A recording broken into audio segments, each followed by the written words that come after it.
Hi mga guys, samahan niyo po kami. Kami ay mag-iikot-ikot, sabi ng aking pamangkin. Sundan ko daw po siya. Yan pong nasa unahang nakabike. Siya po si Maria Paula de Belen.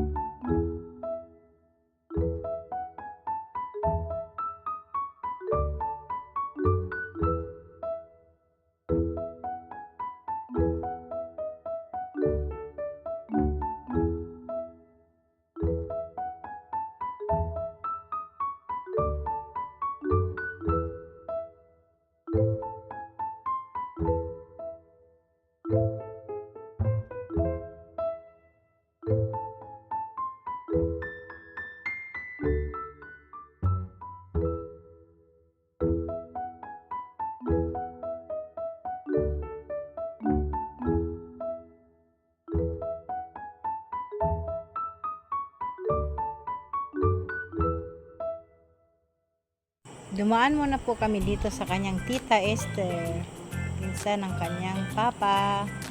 Hello pa Esther, hello po. Yan po, di ko alam kung anong kinakalikot ng isa.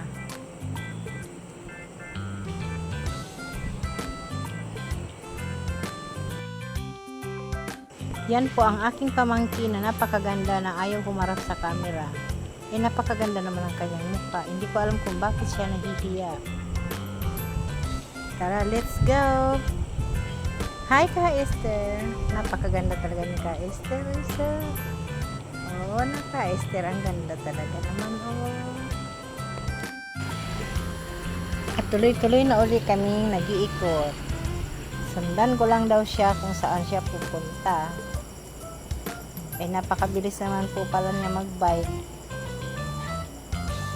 Ayan, at lumiko siya. Dito po pala yan sa Himlayang Kayumanggi.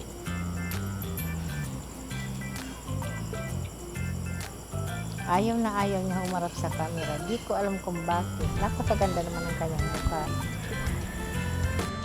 At hanggang ngayon kinakalikot pa rin ang kanyang bisikleta. Di ko alam kung anong mali. Ayan naman ang aking anak.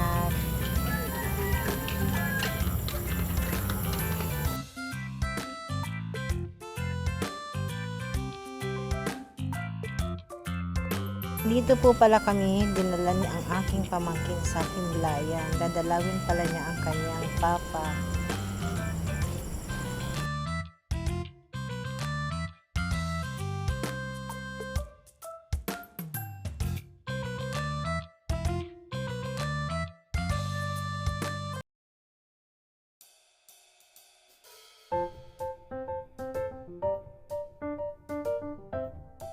Ganito po pala ang loob ng Himlayang Kayumanggi. Napakaganda niya, napakalawak. Ayan po ang aking pamangkin na napakaganda. Ang ilap-ilap sa camera, ang hirap kunan. Ang dami po din dumadalaw dito tuwing hapon. Ayan po. Ngayon lang po ako nakadalaw sa kanya mula nung siya'y ilibing. Napakatagal na, ilang taon na. At nagmerienda na ako. Merienda tayo, Yema. Masarap yan. At fish cracker. Nagbaon pa.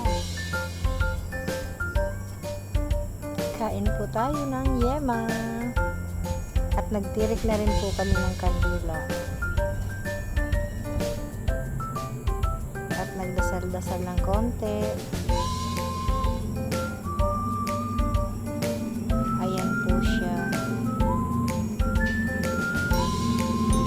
Takot na takot sa camera ang aking pamangkin. Napakaganda naman niya.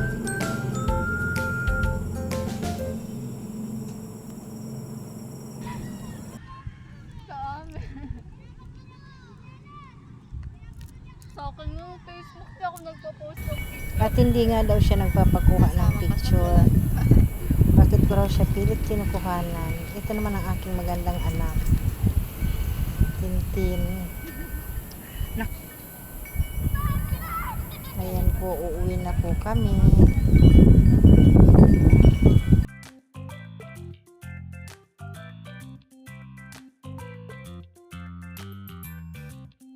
At ginabi na po kami ng pauwi. Inatid ko po siya sa kanila. Nakasunod lang siya sa amin. At ihatid ko raw siya at natatakot siya sa highway.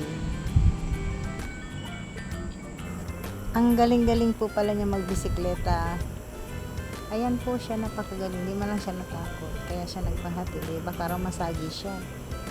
Maraming salamat po sa panonood. Hanggang dito na lang po ang aming video. Have a good day. Thank you very much.